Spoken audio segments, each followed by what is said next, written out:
Hello, Bloomington. I'm Mayor Tim Busse, and this is the Council Minute for the week of May 1st. This week, the City Council continued our discussion of a series of proposed zoning code changes that would create more opportunities for affordable home ownership in Bloomington and allow options for smaller homes attractive to seniors. This discussion over the past couple of months has focused on ordinance changes, but the affordable home ownership discussion has been going on for the past 5 or 6 years.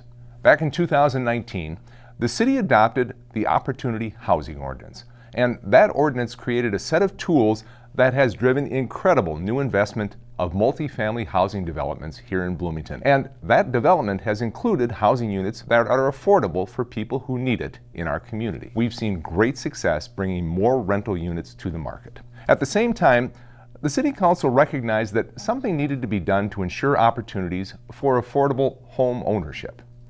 Now, I don't need to tell you that home values have been going up. You've seen that in your own house. Increasing home values, combined with a very tight housing market, meaning there are fewer homes on the market over the past couple of years than we have ever seen, that means that home prices are escalating quickly. And that makes it harder for many people to achieve the goal of home ownership, which is why we directed staff to research what the city could do to ensure affordable home ownership and asked them to bring recommendations for us to consider. That's what this conversation is about. Trying to create affordable home ownership opportunities in today's economic environment is incredibly challenging. Construction costs, land values, and increasing prices due to supply and demand makes it even more so. In the industry, they like to refer to the 3 L's: land, labor, and lumber. And the city is trying to influence the one area that we have some control over, and that's the land, and regulations that impact housing costs. In this case, we're looking at things such as zoning, land use restrictions like setbacks and impervious surface limits, and lot sizes.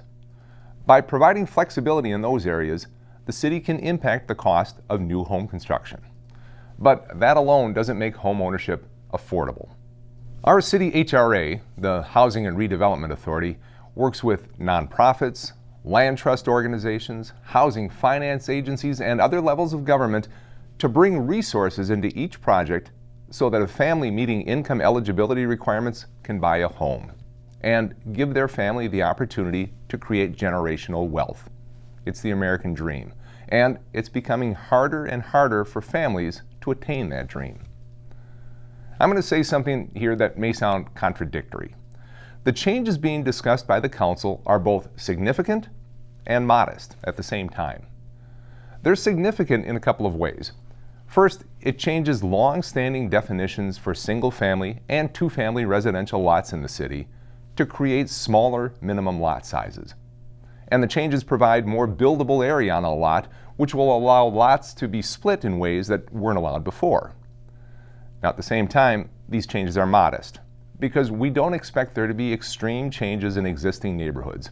In fact, our staff is estimating the changes will result in about 10 or fewer new units a year citywide, with a mix of affordable and market rate units. So the regulations on lots would change, but that doesn't necessarily mean that the character of neighborhoods is going to change as a result.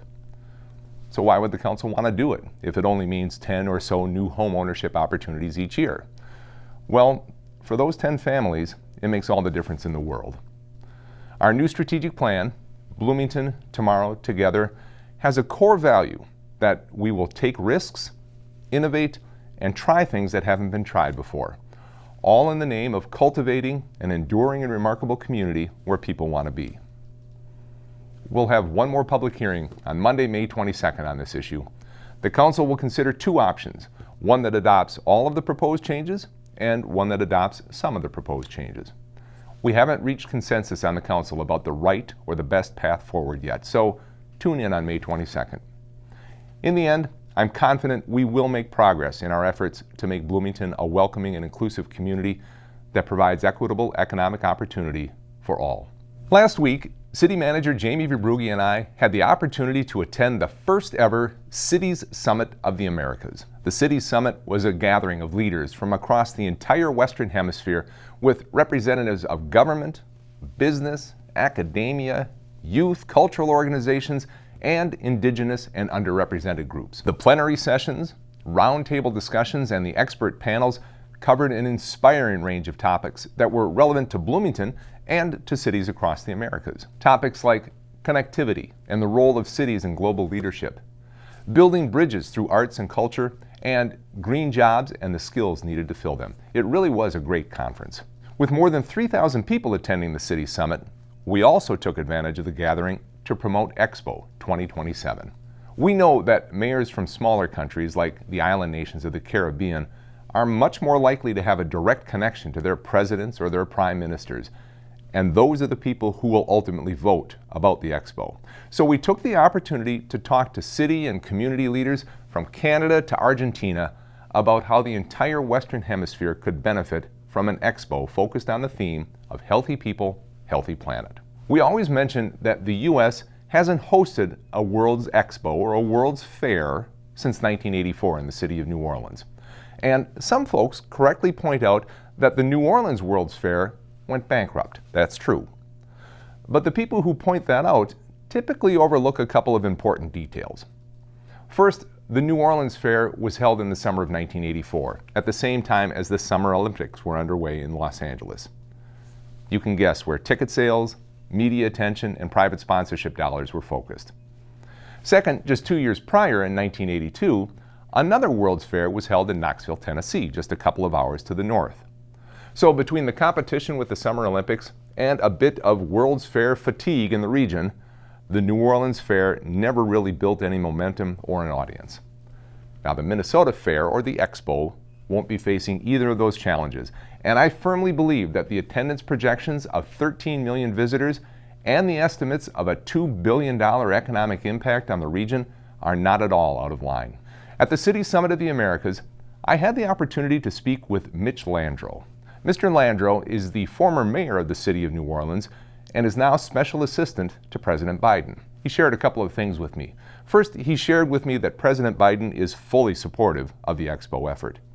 And he talked at length about how the 1984 New Orleans Fair spurred a massive amount of development and redevelopment, including the Riverwalk Marketplace and the Convention Center in New Orleans that is benefiting the city still today.